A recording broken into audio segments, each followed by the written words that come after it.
this is also a place of business for other folks, and if they don't have, please don't mind, maybe you could call the names of those that are on the sheet or Karen, you don't want to.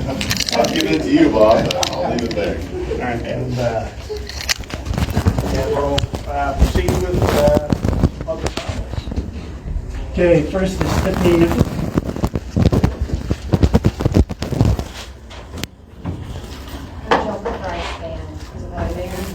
Yeah, if you could stand here in the middle, and then if you want to rotate so you can talk to us and kind of to the audience at the same time, we can all hear you. The library put out a statement a few weeks ago stating there never has been, nor will there ever will be, pornography in the collection. That's a great statement. So why can you all not update your collection policy to reflect that statement? That's all we want, is to protect children from pornographic materials. Everyone is well aware these books are not in our library. To come up, and it defies logic to wait until these books come into our library to come up with a policy that protects our children. The current statement by the library contradicts what I was told just 3 months ago. Back in May, I spoke with the library director on my concerns with graphic novels coming into our library. I learned that if 5 people requested genderqueer, that it would then be available in our library and on our shelves. This is a conversation that I had with our library director myself, and not misinformation or hearsay, or as the library has been stating online, a moral panic which is false or exaggerated claims.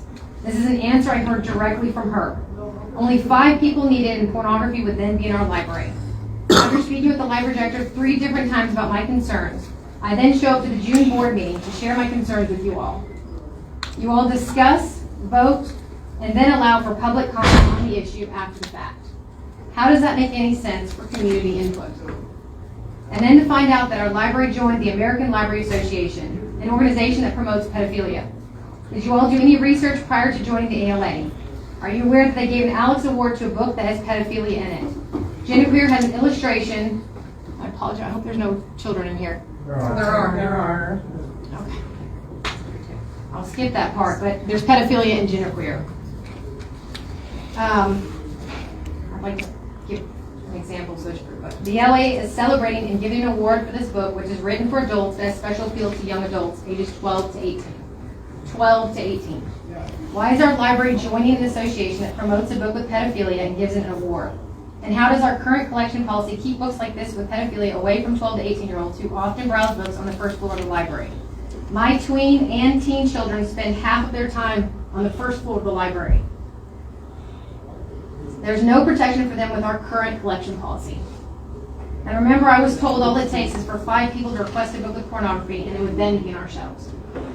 I'm also disappointed that the library is abusing its position by posting articles on the library's social media page with lies about its community members. Our library director was quoted in a spokesman review saying, "I think they are really looking for a way to dismantle the library." No one in the recall group is looking to dismantle the library. My family checks out sometimes 50 to 100 books each month in the library. So how does that accusation make any sense? 15 seconds. I'm speaking here today because I care about the library and protecting children. Thank you.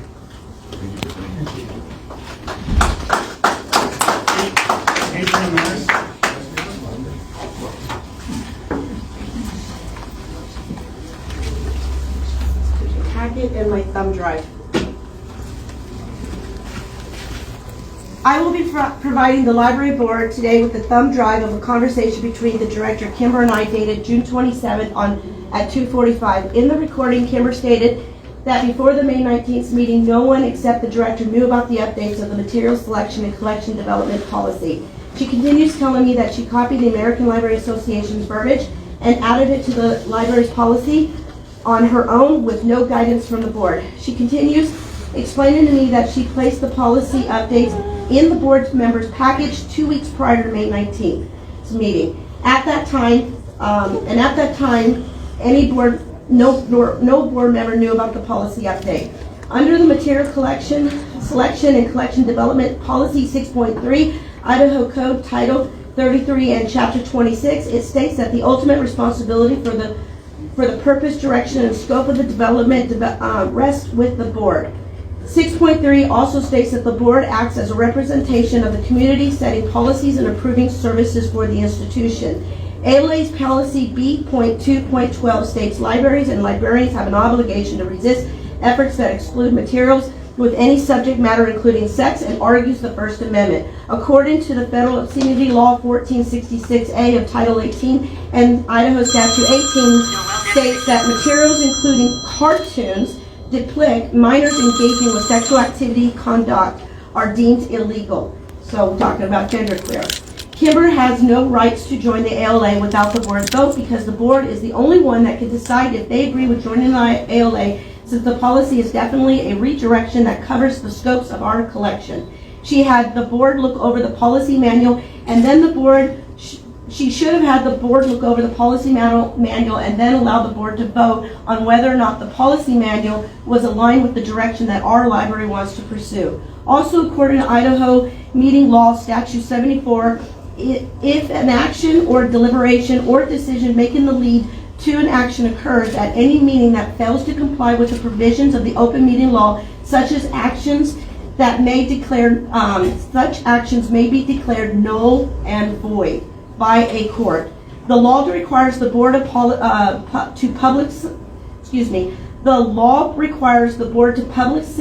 publicly announce actions. You must announce actions prior to acting on them. Kimber admits in the recorded call that she initiated the library joining the ALA and updated the policy with the ALA's verbiage without the board knowing or being able to announce the actions prior to acting on them. The act of joining the ALA and any verbiage that was added to the June 16th updated policy is actually null and voided. Idaho statute states that you have 15 days to fix this. I am respectfully requesting that these illegal actions be fixed immediately. Thank you. I'm also including a thumb drive, a copy of the speech, and my cited sources right here. Thank you. Does it have the code that you quoted in Yes, sir. A whole page of them. All your codes? Yeah, thank you. Everyone in this room is aware that these books are not in our library.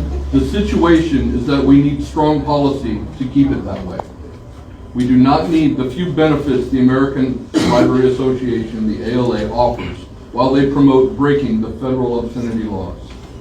The Supreme Court has ruled against accessing porn in public spaces and how the First Amendment does not allow anyone to harm others. Director Glidden has told numerous patrons in February and March that she would purchase and shelf sexually explicit materials if requested by 5 or more people. The public needs the board to write a policy that will not enable any library employee to place books depicting sexual acts on the shelves of our public library where minors can access them, because the library is for all community members. And no parent should need to worry about their child walking through the stacks and randomly picking up a book with sex acts in it. If someone wants to check these books out, they can use their interlibrary loan system. 6 months ago, our library finally added the filters to block porn to the public computers. Why can't we protect our shelves in the same manner? I'm requesting the following actions. 1, remove the policy update that was voted on 16 June 22.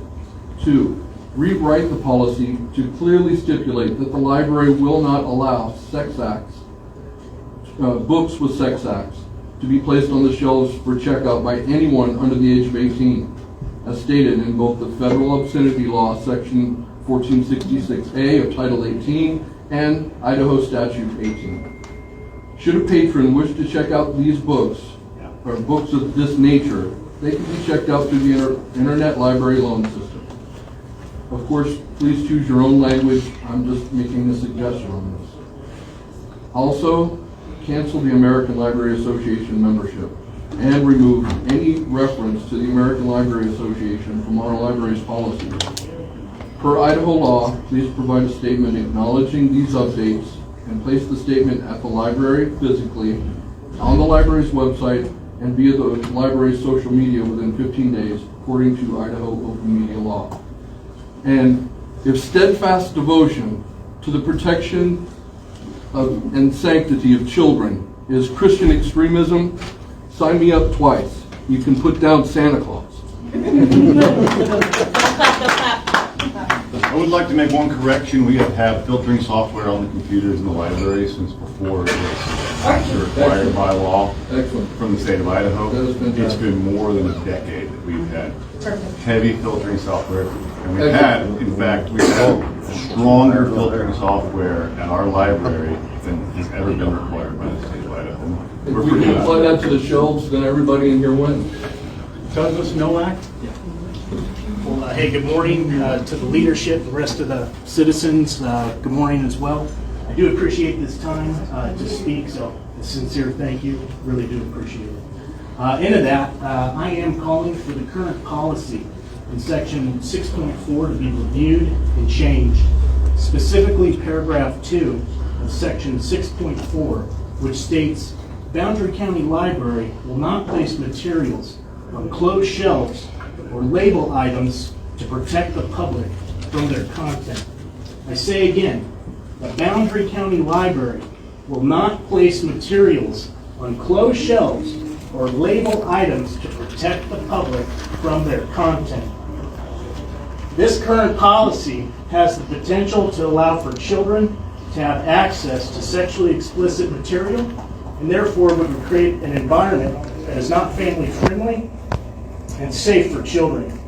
To protect our community, it is requested that this policy be further reviewed and changed to ensure the safety of children within our community. As many concerned citizens, myself being one of them, I must concur about the necessity of these safeguards to protect those without agency, that being children. Together, we can help foster a family-friendly environment which is safe for children and ensures the strength and safety of our community. Thank you for your time and concern with this matter. Greatly appreciate it. Thank you.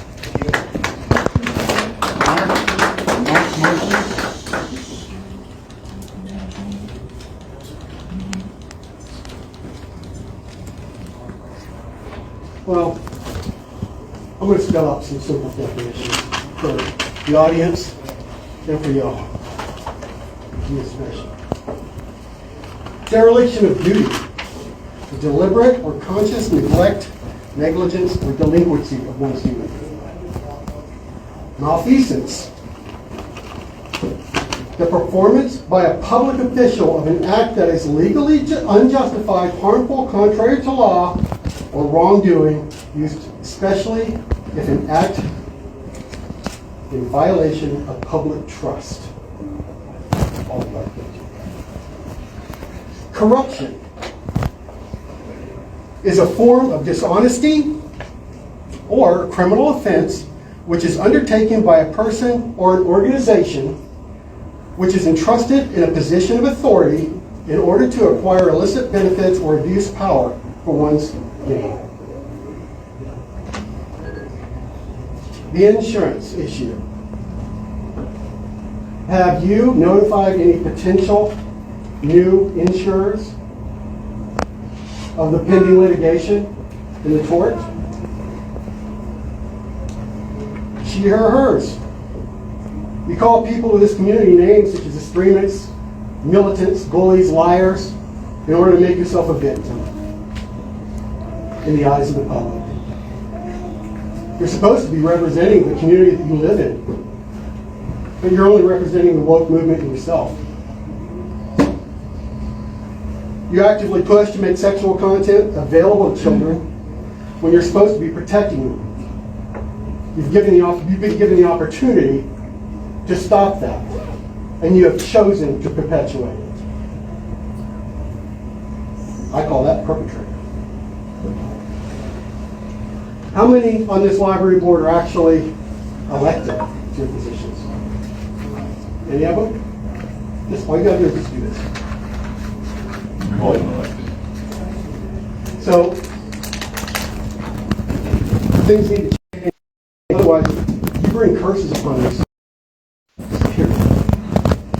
from the Most High. And you will continue that until things change in this group. And I'm sure you've already started experiencing it yourselves. I can ask the question, okay? I'll say, okay, that speaks for itself, right? So, yeah, to me it looks like, do we know? Ask her. Don't speak. Because that's why the library was closed in the first place, right? Yeah, yes. Because Cindy, on one of those meetings, said that was the reason that Pad Lab was closed, and that's why you put the buzzers on the back door. I would not know it unless somebody would say it, right? And it's one of those meetings before she was director. So, don't point finger at me. Employees of the question are still working there. That's all I have to say. Thank you. Karen Glacier?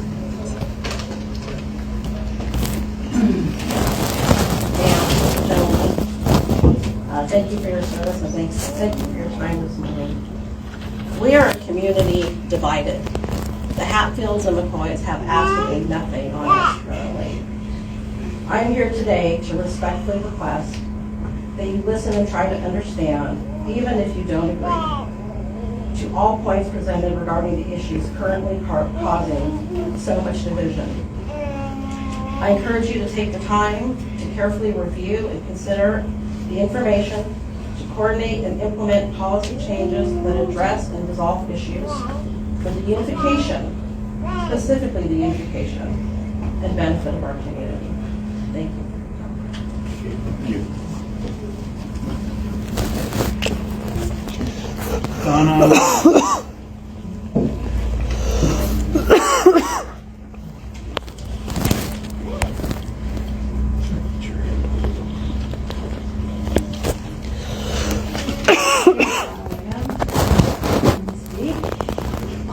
Thank you for letting me speak. I'm one of those militant Christians. I was abused when I was a child at a very young age. A lot of you might have been abused and not saying anything, but it affects you forever. My brother, my sister, all of us were abused. It's not pretty. I don't like it. And even though I was abused, I am not an abuser. My kids have not been abused, and neither have yours by me, because I wouldn't do that. Your kids are precious, wonderful, created by God in the image of God. This is directed at everyone. Matthew 18:6. If anyone causes one of these little ones, those who believe in me, to stumble, it would be better for them to have a large millstone hung around their neck and to be drowned in the depths of the sea. I'm sorry if you don't know the Word of God, but this is living and active, and even if we do nothing to you, eventually, if you don't repent of wanting to harm our children with pornography, that's up to God. But that's what Jesus said in the New Testament. This is not Old Testament. This is new, and it's Yeshua talking. He's talking to everybody that wants to harm children. Thank you. Michael Williams?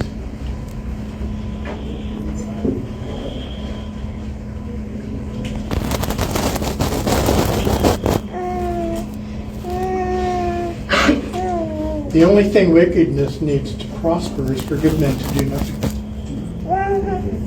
I'm here to stand against wickedness. Wickedness tends to progress from immorality to perversion to depravity. The ungodly are unable to understand this concept. If the people in charge of what is acceptable for the content of a public library don't understand immorality or perversion, then they are not fit for this position of responsibility. They need to be removed and replaced with people who have a moral compass, people who represent the will of the public. Thank you. Sarah Baker? Good morning, board. Good morning, everyone. These books that detail sex acts marketed for children are plotted by the American Library Association, an organization run by a self-proclaimed Marxist who has detailed her plans to queer the library. Might I remind everyone that Marxism is an extremist ideology that has killed about 100 million people in the last 100 years. These books have no business being in any public area accessible to children or adolescents. Our library should be a safe place for children. This is not a First Amendment issue. Images of child pornography are not protected under the First Amendment rights and are illegal contraband under federal law, Section 2256 of Title 18, United States Code. Defines child pornography as any visual depiction of sexually explicit conduct involving a minor. Boundary County Library was named the best small library in America in 2017. We weren't a part of the ALA then, and to get back to our former glory, we don't need to be a part of it moving forward. I am well aware that these books aren't in our library. However, they are in libraries across America in the children and young adult sections. When they do come into our library, a firm policy needs to be in place that protects our most vulnerable population, our children. You don't wait for your house to burn down before buying a fire extinguisher. You don't wait for the flood to buy flood insurance. You don't wait to get diagnosed with cancer before you start to take an active role in your health. After all, an ounce of prevention is worth a pound of cure. And to those individuals who live and die on the cornerstone of parents need to parent, this is what my parenting looks like. I'm parenting to ensure that Boundary County Library doesn't fall prey to the pervasive evil that the rest of our nation's libraries have fallen to. I'm parenting to protect the children of this community when other parents won't step up to the plate and fight for their own children. I have so many fond memories of going to the library as a child and participating in summer reading programs. I love books. I'm a voracious reader. I don't want to ban books, but I draw the line at porn for children, and so does our federal government. Thank you, and God bless. Miranda.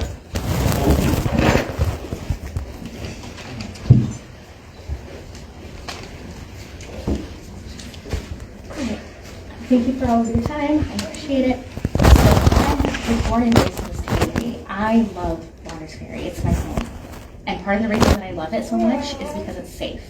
I remember being a little girl and going to the library, and I would spend hours there. I'd go to story time, I'd look at the books. The first thing I would do is I would open a book and I would look at the pictures, because I couldn't read. I was little, and there was that, it was safe. I wasn't going to open the book and see something inappropriate. I wasn't going to see things that were going to scar me for life. And that's why I'm doing this. It's not hate, it's because of love. Because I love kids. I love this community, and I want it to be a safe spot, a safe place for everybody.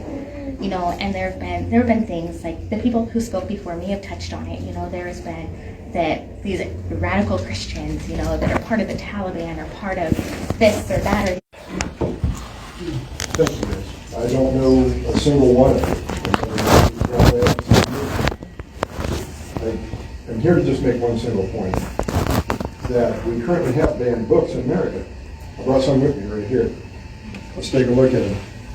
Jews Not Good. The third biggest banned book in America. Has an ISBN number on it. Yet this is the seminal work and the landmark case that we're all going back to, which is Roth v. the United States. I found it because I read Roth v. the United States. Gruesome Harvest. This is what our country did to Germany after the war. Banned in America, yet has an ISBN number. Won't find it in any library, never have. The single biggest banned book in the world. It's written in German. This provides German and English translations. It's called The Underman. These books, I'm not a fan of them. I've read them because they're banned. People said I couldn't, so I did. A bunch of nonsense in a lot of them, but they're banned. So I hear this constantly when I talk about this issue, is we can't ban books in America. We already did. Here they are. I don't want to see this in our library. I have this locked in my gun safe so my kids don't read it. It's a banned book. It's banned for a reason. So when we talk about banning books, what we're talking about is safeguarding information, right? We're talking about, we all have lines. You guys have lines. If this book were on the library shelf, imagine what this would be full of. There'd be 1,000 people here. You won't have it in the library, nor should you. We all have lines. Current banned books I just went over. Roth v. the United States, 1957, right? These books I had to make copies of because I won't have them. Let's take a look at them. One of them, there we go, David Duke. It's banned. Well, let's see why. Race and reason. A question of racial intelligence. Is it heredity or environment? Race and intelligence. The roots of racial difference. The evolution of race. The Jewish question. Jewish supremism. Race, Christianity, and Judaism. Jews, communists, and civil rights. This is David Duke. ISBN number on that. Here's one that doesn't have an ISBN number but has a Library of Congress number.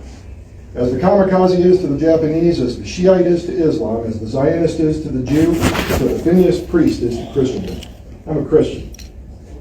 I don't have this book.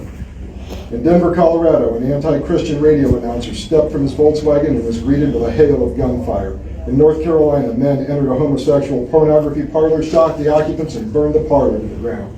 The book's full. It's banned. We do ban books. I won't take my kids to this public library ever until you guys get a policy in place about this nonsense. It's okay to ban books because we already do. Thank you.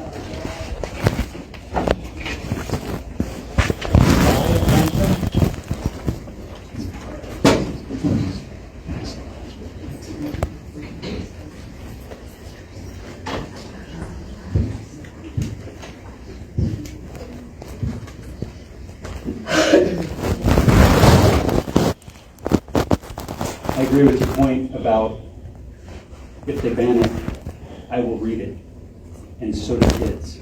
That's right. So I don't know that that's the best source of the solution. Somebody earlier quoted it. I'm not quite that good. Whoso causeth one of these little ones to stumble, it would be better if a millstone, that's like a car, was tied around his neck, he was thrown into the ocean. That's our job, you guys. That's our job. That's not the government's job. That's not Ziply's job. It's not EL Internet's job. It's not Verizon's job. It's not T-Mobile's job. We can use those tools, but when they fail, and they do, that's our job. That's on us. Okay? When my older son was old enough to get a phone, we're going to have responsibility.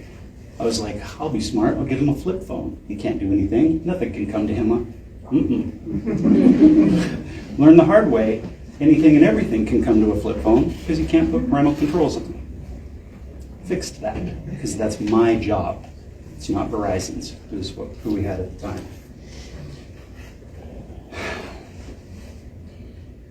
The real reason I'm here to support the current board and the director and its actions is because I oppose censorship. And I oppose it because I'm too libertarian for that. I don't want the government doing that. That's my job. Who's next? That's the problem with censorship. When it's this book, because a group of citizens said, we don't want that one, what about the next group that comes in and decides they want to ban the Bible? Put that on the high shelf. Lock that up. Make you show ID to get that one. There's plenty of juicy, violent stuff in the Bible. I know. I was raised on it. I know it inside. I often joke that I'm like your phone-a-friend. If you're ever on a game show and they need to know how old Methuselah was, or the two guys that never died, or whatever, I know it. I was raised on it. There's a lot in there that we need people like our parents, like our pastors, like our teachers, to help us understand. Because if we just jump into it, we might come away with not the message that's intended, right? That's not the government's job. I do not want that. I would oppose this if it was somebody saying ban the Bible. I would oppose it if it was somebody saying ban because of some violent thing or anything. Okay. Oh, that's 10 seconds. All right. My son is older now. He came to the last meeting. Okay. He wanted to support the library. He was scared when he left. This boy's not scared of anything. Val Thompson? Discussion.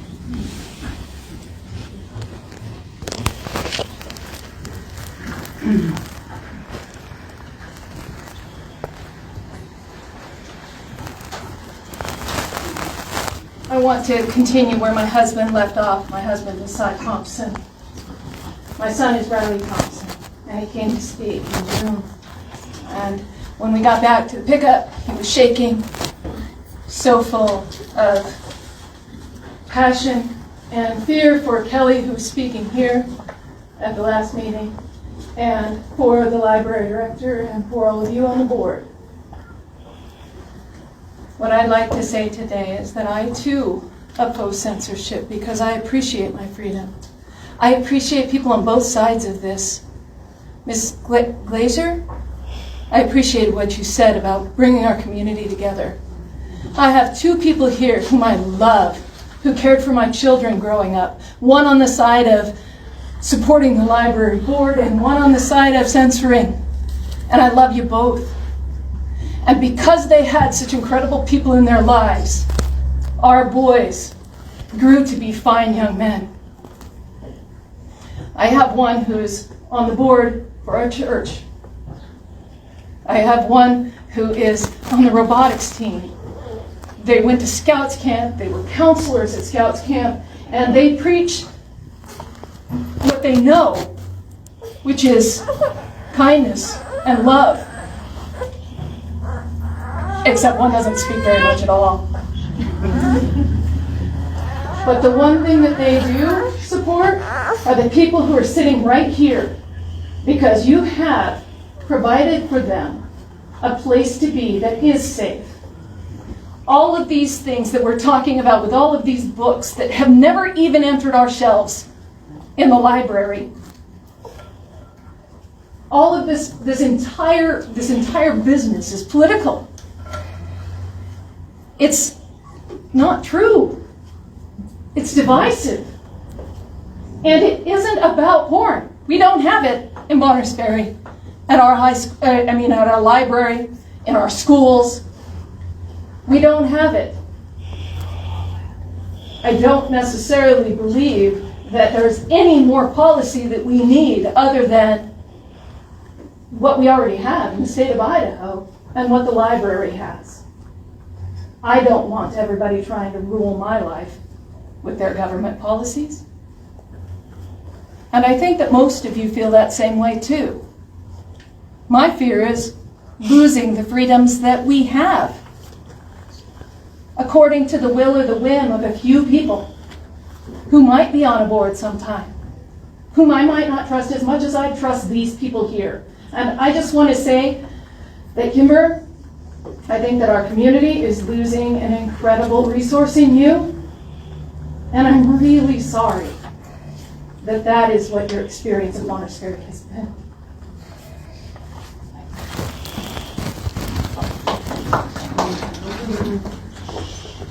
Brandy Warren?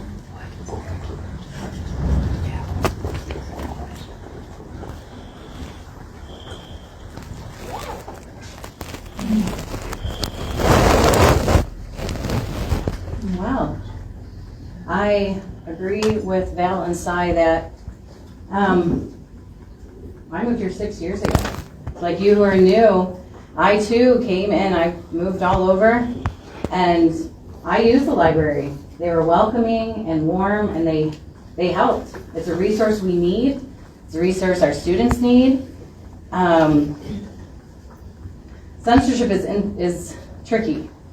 You start doing one thing, which is wonderful. Yes, I agree. Yeah, we need to keep that away. Trust me, protecting our kids is my #1 job. I volunteer, I do all of that. Keeping those kids safe is important. It's a slippery slope, just like Cy said. One group wants one thing for censorship, the other wants another. Where does it stop? None of it's in the library for a reason. Because a board of volunteers, which I thank you for that. As a volunteer, I know what a thankless job it is.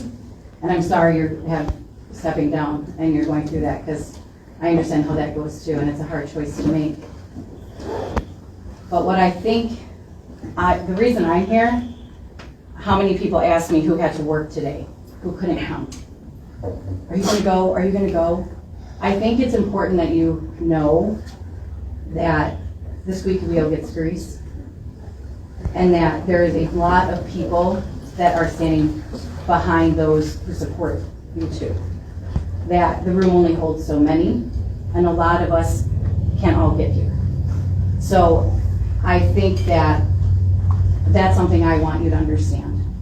That there are many of us that don't want porn, and there is none in the library. None of these books exist there. We've all come to that census. Is this agreed?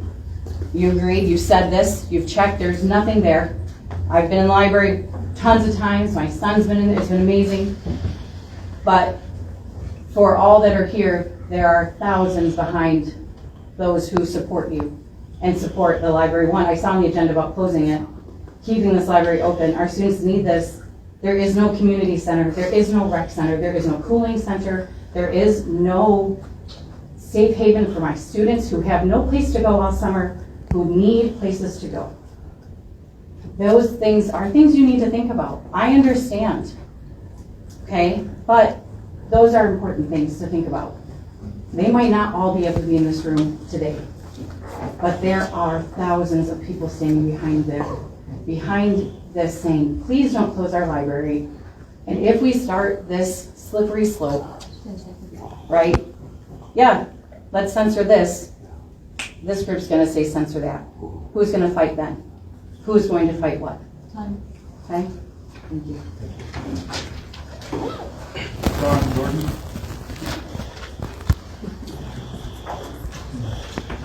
I just simply wanted to say thank you to all of you for the great work you've done. Keep it up, please, and understand that the majority of the community does support you and support the library. Wish we could all be here. But again, thank you. You got good work. And that was the last name on the list?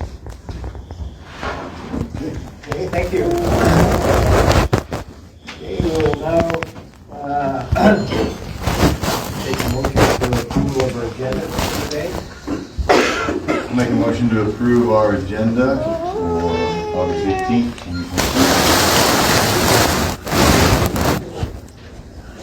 Okay, we have a motion made and seconded. Unless there's discussion, all in favor, say aye. Aye. All opposed? Okay, that motion is passed for approval of the agenda. We'll now move on to approval of the minutes from previous meetings.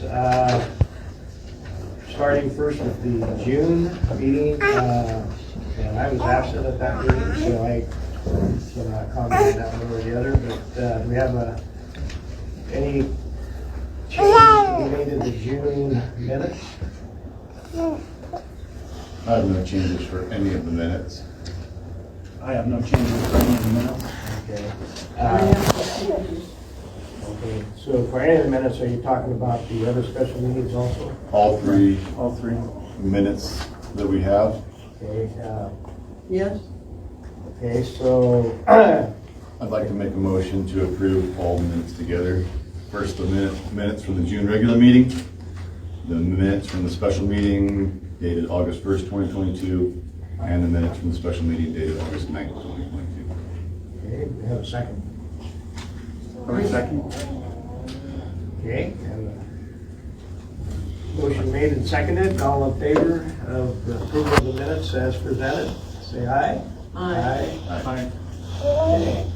Now moving on, we'll have the director's report, starting with the financial report. So,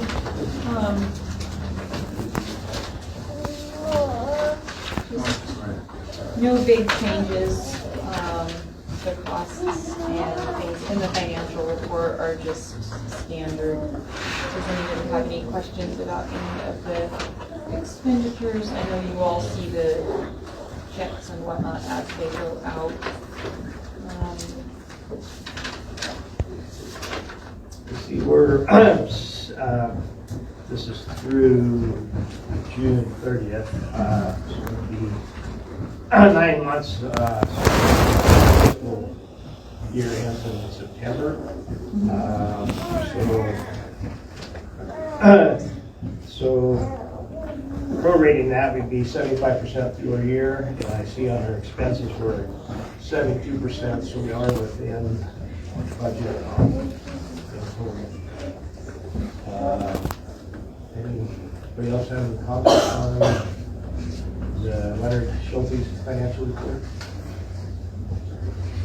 No. Are we still on track to change accountants? Or is that all? That is still the plan. That might change if the board decides to go in a different direction, but that would start with the new fiscal year. It would be something to consider for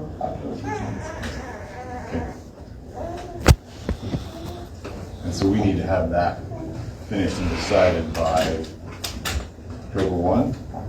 Correct. For our new fiscal year? Yes. Agenda? Is that the same for the HR as well? No, HR is already up and running.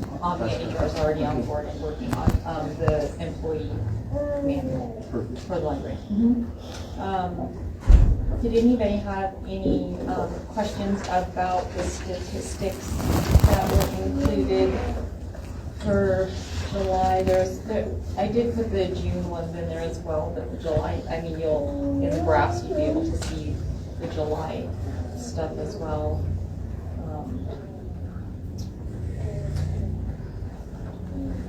Nothing is tracking like way out of what would be considered normal as far as trends or anything like that. I love that we're almost back to the 2019 levels. That's Right. Yeah. great. More people this July than in the last few years. Yeah, that's really amazing. Well, I mean, we've been watching this trend back up as COVID disappears in our rearview mirror, and we're less worried about life. And it's not on this one, but next month it'll start. Like yesterday in the morning story time, there were 47 kids at story time. So My kids were feeling. yeah. So it was like quite. And then the afternoon had I think 25, which is pretty significant for afternoon story time. So that'll reflect. But yeah, the numbers are coming back up. And we have been helping an awful lot of people through Canada. They're getting turned around at the border because of the arrive cams. So we had, it's like actually enough that it would be nice to almost track that statistic separately on its own. How many people, are struggling to get through the Untitled Library to get to Canada. Yep. So anyway, that's been more than a little bit. What percentage books now are done on an e-book level versus physical level? Or do you have that on here? I don't think that is actually a statistic that is on here. It's still minimal by comparison to the amount of physical books that are taken out. There are some people who love ebooks, and then other people who just don't use them at all. So, but it's still a small percentage of the overall collection. 20% or less than that? I would say less than that. Yeah. And not a lot of money gets put into that because we're part of the consortium. So, Right. And that just kind of makes the most sense for our budget. And that could be one of those statistics that changes over time as more and more people have internet access. Because to download some materials takes a good internet service or downloadable speed. So as that improves in the area, those statistics might change as well. I've noticed that our computer users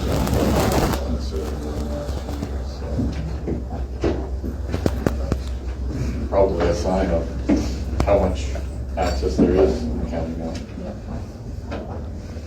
All right. Anything else on data collection? There are a couple things I do want to let the board know that has kind of, I think, gotten lost a little bit in all of the noise. Recently, our library, I applied for and our library was chosen for the first time in, I want to say, 12 years to participate in the Let's Talk About It program that goes on across the state of Idaho. And that is, the theme is living in the modern rural West. That is 3 different books that will be read October, December, and February. And the Idaho Commission for Libraries organizes professional speakers to come to participate in those book talks as well. So anyway, the Boundary County Library was chosen for that. We were also chosen to receive a story walk to install in the community. So it would be a 10-panel story walk that I was able to get for the community. And for anybody who doesn't know what a story walk is, they usually go up along park trails or things like that, and then you can change the titles out. So as you walk through with your children, you can read a story as you go.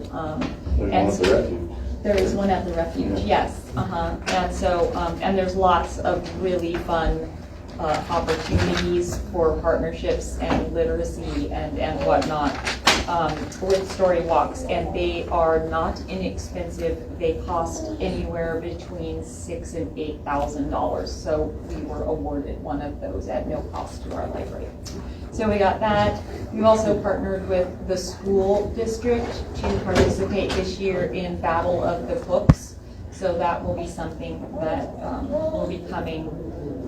We also recently, I don't know how many of you saw that Carolyn Burrell came and gave an author talk. In February, we did author talks every week in the month, and they were really popular. And so this fall, we actually had a lot of interest from local authors to come and participate in local author readings once a month. So that was something that was in the works that I'm not sure if it will continue or not, but it was there to be doing that. So the library was actually moving in some fairly significant ways forward to bring quality programming back to the community. So anyway, there you have it. Okay. We'll go on to unfinished business, an update on the insurance status. So we finally heard back from ICRIMP about when we had our meeting to request an appeal. We heard back from ICRIMP yesterday, I do believe, and they will, they have a meeting set for September 13th for the appeal. So, you know, whoever goes to that will be able to speak to them to see if they would be willing to change their mind and continue coverage for the library. So that they have set that. They have not given us a time yet, but they did set a date. So as soon as that information comes in, and did they CC you on that? I don't remember. Did they CC you? Yeah, they did. Okay. I saw it. Okay. Yeah. Okay. So yeah, I think they want to know if canvas on that date will work, which in my case it does.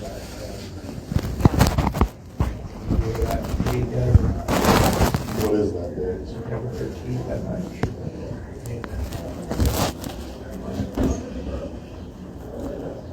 And we'll make it work. okay. And then in the meantime, just because it's nice to have a backup plan in case the appeal is, you know, not, you know, if they don't appeal it. You don't believe in and my then, silver tongue, Kimber? oh, and I do. I absolutely do. You're the man. Let's get a backup plan. Okay, but I'll give you a backup plan just in case. We're working with Pace Kirby, and he is looking at different policies that could fill the void that would be there. And so that's still right now in that application process. So no actual word of approvals or pricing or anything like that. It is literally still in that the preparations of the applications so they can go out. It should be I'm not going to say easy, because it goes through a brokerage, so there's, it's a bit of a process. Insurance is always a little bit of a process, but because there's only been one claim in the last 5 years, it shouldn't be as complicated as some other entities that I currently recently had. So that's hopeful. And that's just kind of where it is. Not a lot, but that's where it's at. Okay, we don't for new business. So at this point, entertain a motion for adjournment. I'll make a motion to adjourn the meeting at 10:52 a.m. I second the motion. Motion for made, seconded. All in favor? Aye. Say aye. Aye. Aye.